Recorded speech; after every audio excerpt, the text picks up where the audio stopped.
Students, good morning students. हमारा आज का जो टॉपिक है वो चक्रण करते लट्टू की प्रसरण गति या precessional motion of a spinning top. अभी तक हमने जो पढ़ा दर्द पिंड गतिकी में घूर्णन से रिलेटेड टॉपिक्स पढ़ते जा रहे हैं, उसी से आगे बढ़ते हुए हम ये प्रिसीजनल मोशन के बारे में पढ़ेंगे।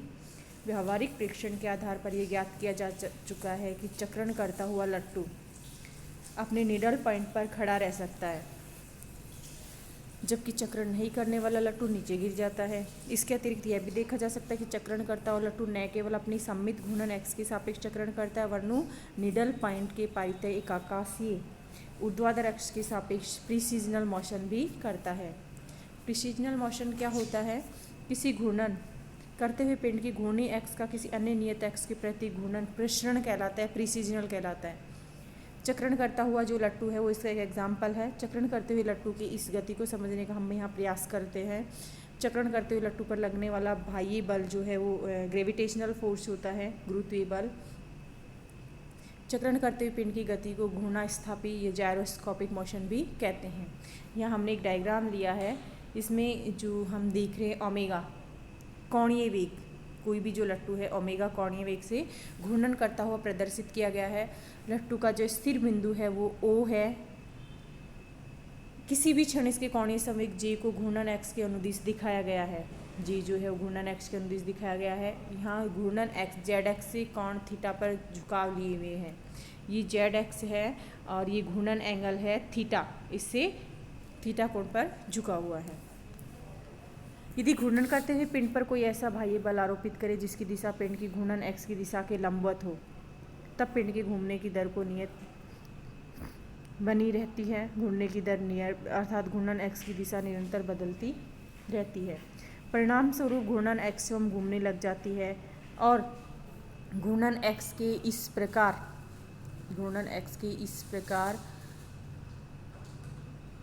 घूमने जेड के चारों ओर घूमने को ही प्रसरण गति कहते हैं, प्रिसीजनल मोशन कहते हैं। यहाँ हम देख रहे हैं एक लट्टू की गति की बात कर रहे हैं। हम मानते हैं लट्टू का जो द्रव्यमान केंद्र है वो G है।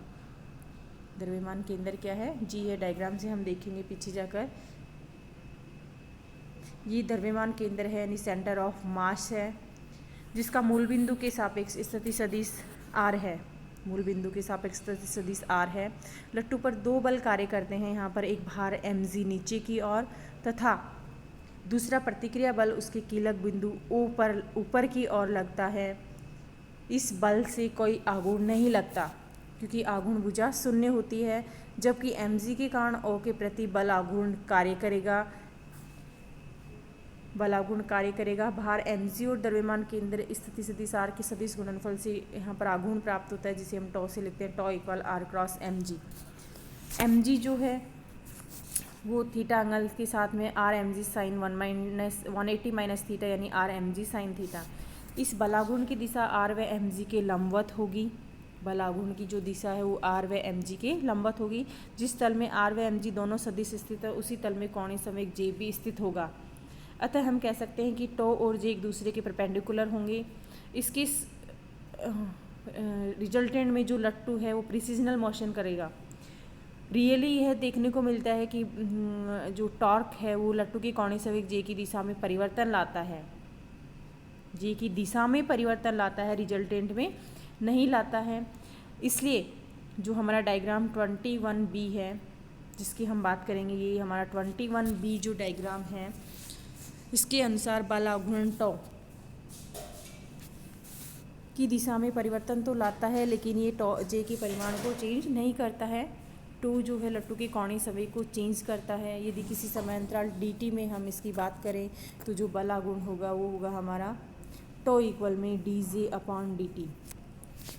यहाँ जो dj है वो कोणीय संवेग में परिवर्तन को लिया है हमने, और लट्टू पर लगने वाला टॉर्क टो के समांतर होगा। dj की यानी संवेग में परिवर्तन की दिशा के लंबवत होगी तथा समय अंतराल dt के पश्चात निकाय का कोणीय संवेग पूर्व कोणीय संवेग j तथा परिवर्तन dj के तुल्य होगा।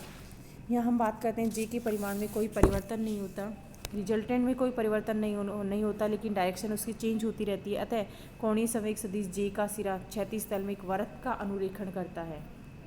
यहाँ हम बात करते हैं ये वृत्त का अनुरेखण करता है तथा कोणीय संवेग जे की दिशा लट्टू की घूर्णन एक्स के संपाती रहती है। ये हमारी घूर्णन एक्स है, इसके संपाती रहती है। अतः लट्टू की घूर्णन एक्स स्वतः ही सममिति एक्स अर्थात जेड एक्स के प्रति घूर्णन करने लगती है और एक शंकु के आकार की आकृति को प्रस्फुटित करती है जिसका शीर्ष स्थिर बिंदु O पर रहता है। अब हम ज्ञात करेंगे प्रिसिजनल रेट, पुष्टन की दर। डायग्राम 21B के अनुसार जो भी हमें देखा है, क्षैतिज तल में सदिश का त्रिज्यीय वेक्टर जो है वो जी साइन थीटा वृत्त का निर्माण करता है। यदि dt समय में त्रिज्यीय सदिश कोण डी फाई से घूम जाता है तो डी फाई ये कोण इक्वल में दूरी बटा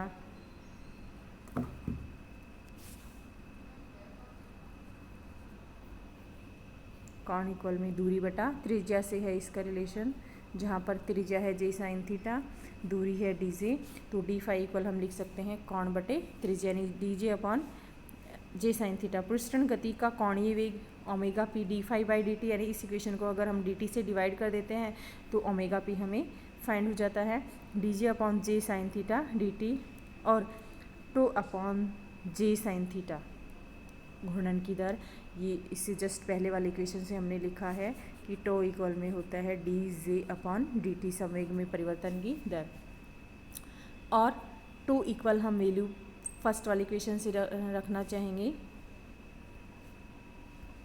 टो इक्वल में R M G sine theta का यूज़ करते हैं, इक्वेशन फर्स्ट से हम इसका यूज़ करते हुए यहाँ पर चल रहे हैं।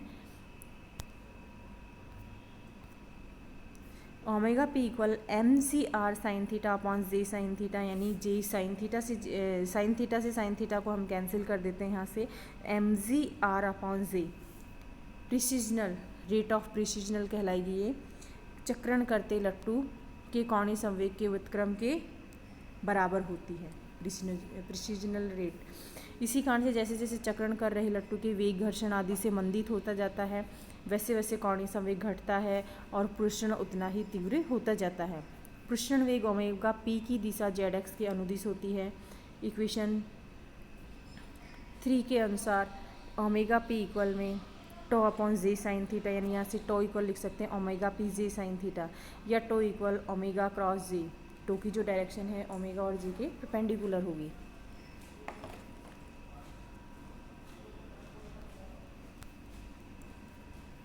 अब हम आगे बात करते हैं precessional motion with constant magnetic field. चक्रण करते हुए लट्टू की घूर्णन एक्स का स्वतः ही सममिति एक्स के सापेक्ष घूमना उसकी पृष्ठन गति कहलाता है। इस प्रकार की गति में लट्टू आकाश में शंकु के आकार की आकृति प्रस्फुटित करता है जिसका शीर्ष स्थिर बिंदु होता है। लट्टू की तरह ही परमाणु कण जैसे इलेक्ट्रॉन, प्रोटॉन आदि का भी इंट्रिंसिक जो एंगुलर मोमेंटम है होता है, जिसे प्रचक्रण या स्पिन कोणीय संवेग कहते हैं। चक्रणीय आवेशित कण होने के कारण इन कणों में चुंबकीय आघूर्ण होता है। अतः जब भी चक्रण करते हुए कणों को किसी बाह्य चुंबकीय क्षेत्र में रखा जाता है तो उस पर एक बल आघूर्ण कार्य करता है। Tau equal mu cross B. अभी तक हम पढ़ते आए हैं कि जो बल आघूर्ण जो होता है टो इक्वल में एम क्रॉस बी से लिखते हैं। ये हम परमाणुीय कणों के चुंबकीय आघूर्ण की बात कर रहे हैं, जिसे हम म्यू से लिखेंगे। यहाँ बी जो है चुंबकीय क्षेत्र की तीव्रता, म्यू कण का चुंबकीय आघूर्ण और थीटा उन दोनों के बीच का एंगल है। Tau equal mu cross B या म्यू बी साइन थीटा। बल आघूर्ण टो को चुंबकीय क्षेत्र की दिशा में लाने का प्रयास करता है। कण की कोणीय संवेग सदिश जे का सिरा लट्टू की भांति ही चुंबकीय क्षेत्र के चारों ओर वर्ताकार गति करने लगता है।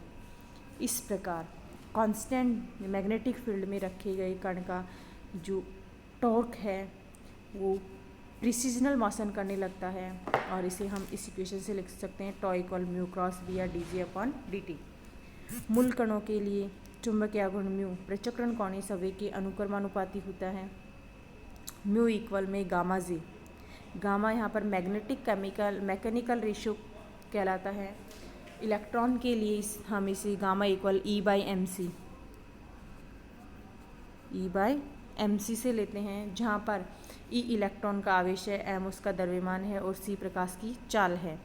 तो D J upon D T equal में हम लिख सकते हैं म्यू बी, यानी म्यू की वैल्यू हम रख देंगे जे गामा जे और गामा जे क्रॉस बी। या हम इसे ऐसे ले सकते हैं कि इस इक्वेशन में हम इस म्यू की वैल्यू रख देंगे तो ये होगा गामा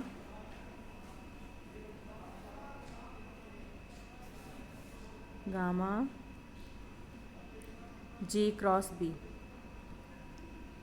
इक्वेशन 1 और 2 से हम नई इक्वेशन प्राप्त कर सकते हैं D J upon D T equal में गामा जे क्रॉस बी।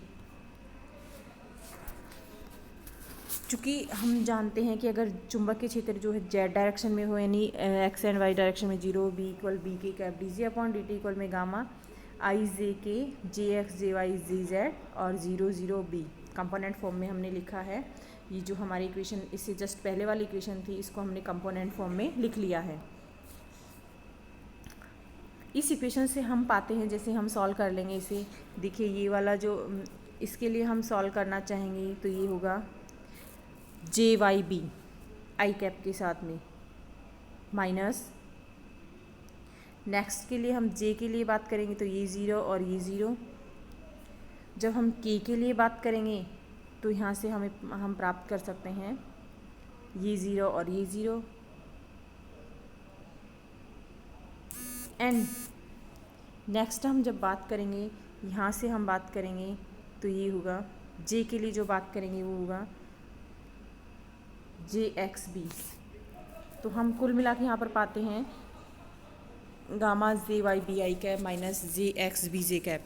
या हम इसे ऐसा लेके चलते हैं आई कैप इक्वल में आई कैप, जब आई कैप के लिए जब इक्वेशन लिखेंगे तो ये होगा जे वाई बी गामा बाहर चल ही रहा है, आई कैप पहले से लिख लिया है ब्रैकेट। उसके बाद हम इसे लिखेंगे जे के लिए लिखेंगे तो ये और ये 0, यानी ये जे इक्वल में माइनस जे एक्स बी जे दोनों को जॉइंट्स फॉर्म में हम यहाँ पर लिख सकते हैं। यहाँ हम देखते हैं कि ये एक्स घटक है इसका D J X upon D T equal में गामा जे वाई बी, और ये इसका जो है वाई घटक है D J Y by D T equal में minus gamma J X B और D G Z J Z by D T equal में 0। ये थर्ड जो कंपोनेंट है वो इसका 0 प्राप्त हो गया है। इसी इक्वेशन का हम डबल डिफ्रेंशिएशन और करना चाहते हैं। एक बार डिफ्रेंशिएशन करेंगे तो ये पाएंगे हम गामा बी कांस्टेंट है, ये भी कांस्टेंट, ये भी कांस्टेंट है, यानी D J Y by D T. इस इक्वेशन से D J Y by D T की वैल्यू रख देंगे minus gamma J X B, gamma square minus sine और बी होगा यानी बी स्क्वायर और जे एक्स। सिमिलरली करके हम D two J Y upon D T square भी फाइंड कर सकते हैं minus gamma square B square J Y. ये हमने यहाँ पर प्राप्त किया है। अगर हम उपरोक्त इक्वेशंस में जे एक्स इक्वल में जे 0 साइन ओमेगा टी और जे वाई इक्वल जे 0 कॉस ओमेगा टी लें और आई जेड कॉन्स्टेंट ले तो ये इससे जस्ट पहले वाले इक्वेशंस का सॉल्यूशन हो सकते हैं, जहाँ पर ओमेगा इक्वल में गामा बी, या जे एक्स स्क्वायर प्लस जे वाई स्क्वायर इक्वल में जी नॉट स्क्वायर। ये जो इक्वेशन है एक सर्कुलर की इक्वेशन के इक्वल है। कोणीय संवेग जे का सिरा एक्स वाई तल में एक वृत्त की रचना करेगा, अर्थात कोणीय संवेग सदिश या चुंबकीय आघूर्ण सदिश चुंबकीय क्षेत्र के प्रति कोणीय आवर्ती ओमेगा से घूर्णन करेगा, जिसकी आवर्ती है omega equal gamma B J. और गामा की वैल्यू अगर हम यहाँ पर रख देते हैं, चूँकि म्यू इक्वल में है गामा जे और गामा इक्वल म्यू बाई जे, अगर हम यूज़ कर देते हैं तो ओमेगा इक्वल होता है म्यू बी बाई जे। ये हमें इक्वेशन प्राप्त हो गई है। नेक्स्ट हमारा एक छोटा सा असाइनमेंट है जिसमें हमें प्रसरण गति को डिफाइन करना है उपयुक्त डायग्राम के साथ में, और हमें कमेंट्स करने यानी एक्सप्लेन करना है प्रेसिजनल मोशन और इनर्शियल कोफिशिएंट्स। ये हमारे कुछ क्वेश्चंस हैं 1 2 3 4 5 क्वेश्चंस को हमें सॉल्व करना है, जिसके आधार पर हमें एक असाइनमेंट बुक तैयार करनी है। इम्पॉर्टेंट टॉपिक है ये। तो हमारा टॉपिक था रिग्ड बॉडी से रिलेटेड जो कंप्लीट हो गया है। नेक्स्ट कल के इस वीडियो में हम पढ़ेंगे कंजर्वेटिव फोर्सेस। Thank you.